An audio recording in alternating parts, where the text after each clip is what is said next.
Ubiest of the tubiest, the best YouTube subscribers on the planet. That's you. And I'm 50 plus, Mr. AJ. It's my new student. What's going on? He's not so new.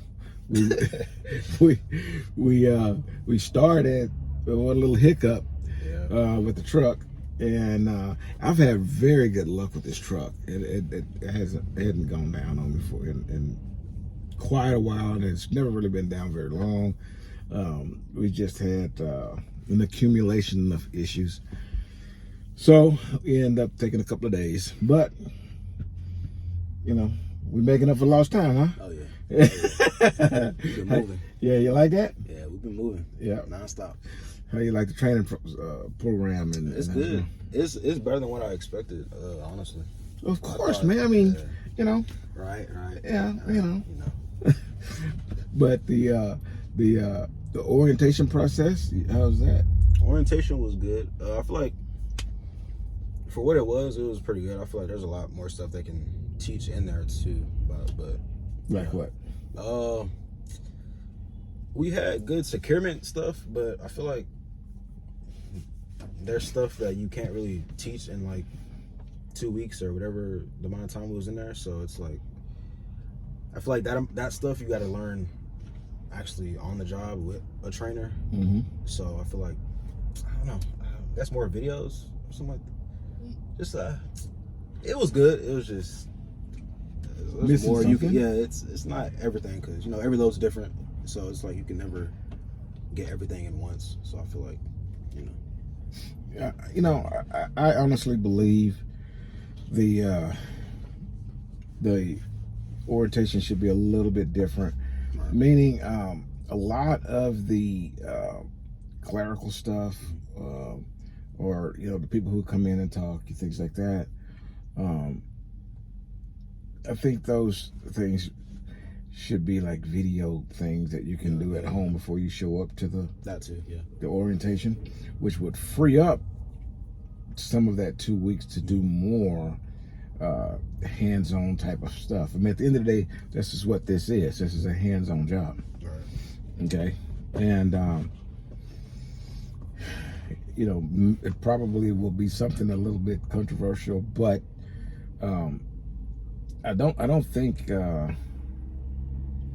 for a lot of the students, I really don't think that we have enough time on the truck with a trainer. That's it. You know, for a lot of guys, I mean, they don't even need 3 weeks. There are some that they could. Oh yeah.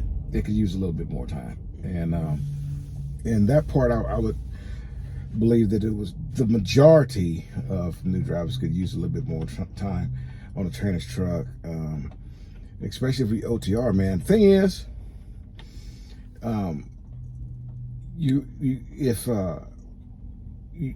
it can get to a point where driving is just driving. Yeah.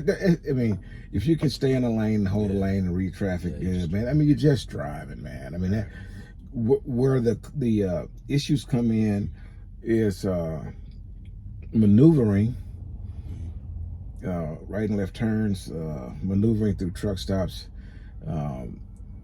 communication, be with between the driver and their DM, or the customers, that sort of stuff, and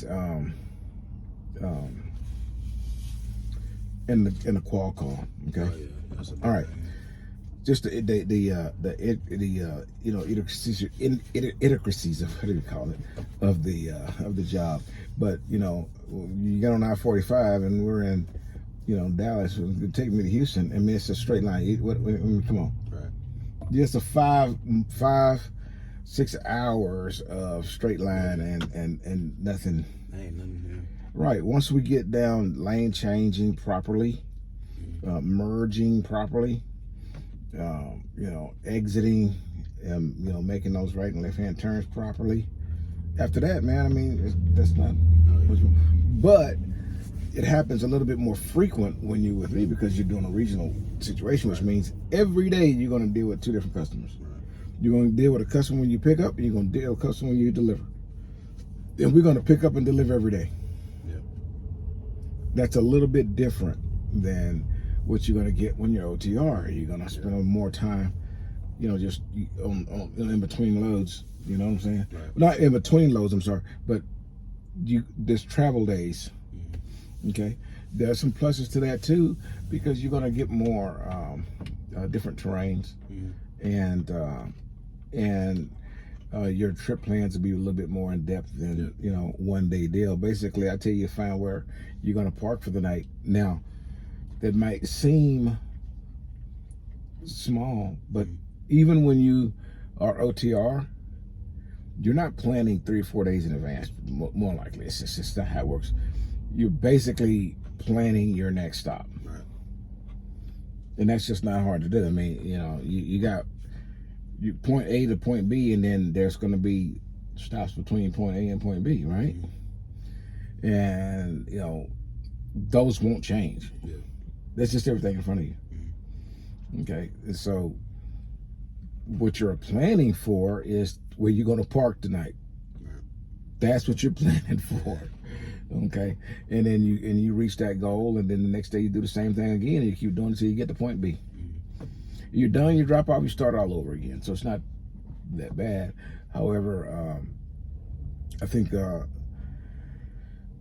lot of guys don't get everything they truly need, and then when they get out on their own, they get intimidated pretty quick. You go to a raggedy job site, and they get discouraged. Yeah. I had a student who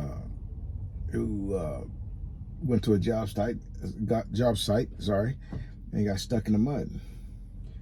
That's tough. And that it might have been his first week, I think, that happened. And I'm like, okay, what's the problem? But he didn't understand what's the problem. He was like, man, what do you mean I'm stuck in the mud? Yeah, it's a job site, man. That always happens. Yeah. But they don't know that, you oh man, what am I doing? And then here comes a bulldozer. I mean, they know you're gonna get stuck. Right. And then they're gonna pull you out and you just go. It's just excuse me. But you don't have to actually experience that with a trainer to understand that's how it works. But a little more time to get acclimated to how things are really done in flatbed, then I think guys wouldn't be so. Oh yeah.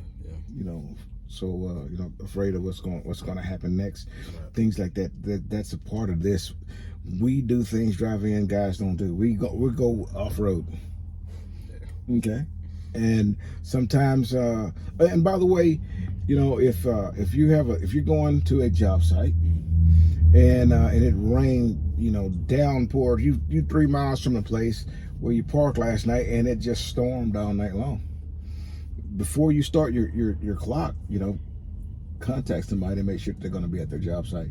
Sometimes they'll be there, but they may not get there. They may be there early, but nobody's going in yet, and they're just prepping. Yep. The ground to get in there, pumping water out or whatever. Or they may not go to work at all. And so you just don't want to start your 14, basically. Right. Just wait until you get the thumbs up. But in these situations, you know where you're going. And that it's gonna be some muddy spots. And just like snow, you don't want to ride in someone else's rut.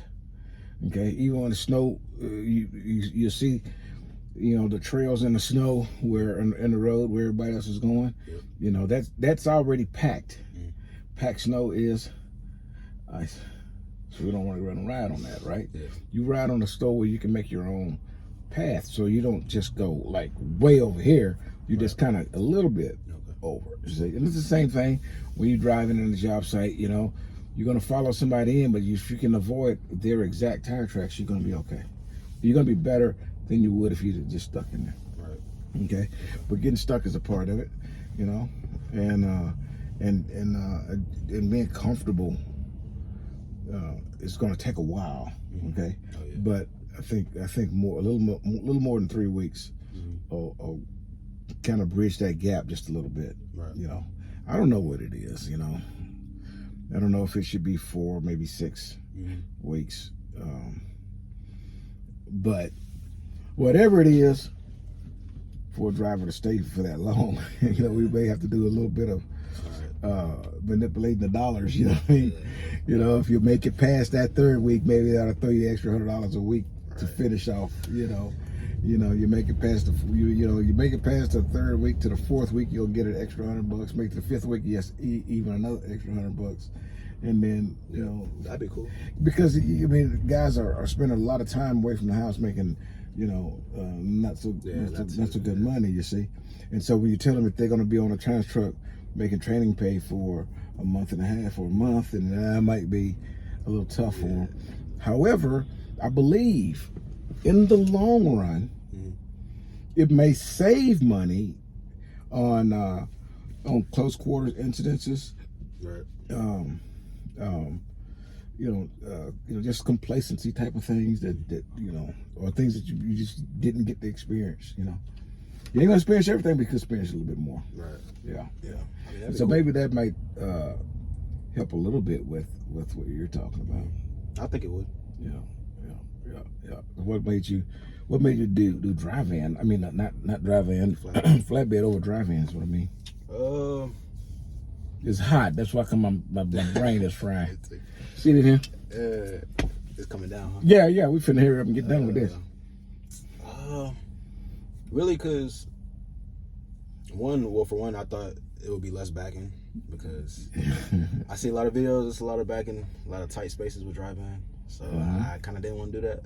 And then I feel like everybody goes dry van fresh out of CDL school. I kind of want to like do something different, a little, more active, be a little more out there, outside the truck a lot. I feel like flatbed was, a good start, at least.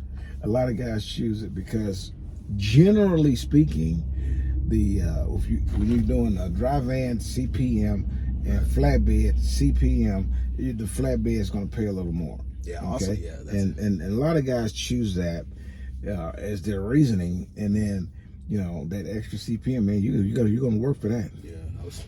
You like that?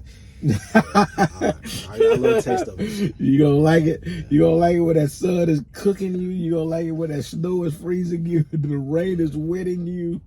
And the wind is blowing you? All of that stuff. So yeah, it's a part of it as well. Yeah. But the other side of that is with dry van and refrigerator truck trailers. You are going to be restricted to what can fit inside of that trailer. Okay? Once you've put everything you can do with that, that's all you can do. Then just pull it up the road. However, with open deck, what flatbed is, that's a whole genre of stuff. Okay? I mean, you got flatbed and step deck. Then you got triaxles and stretch trailers and RGN and all the way to a windmill blade that's 3 trucks long. Yep. You see that you can't fit that in a dry van. It just don't work.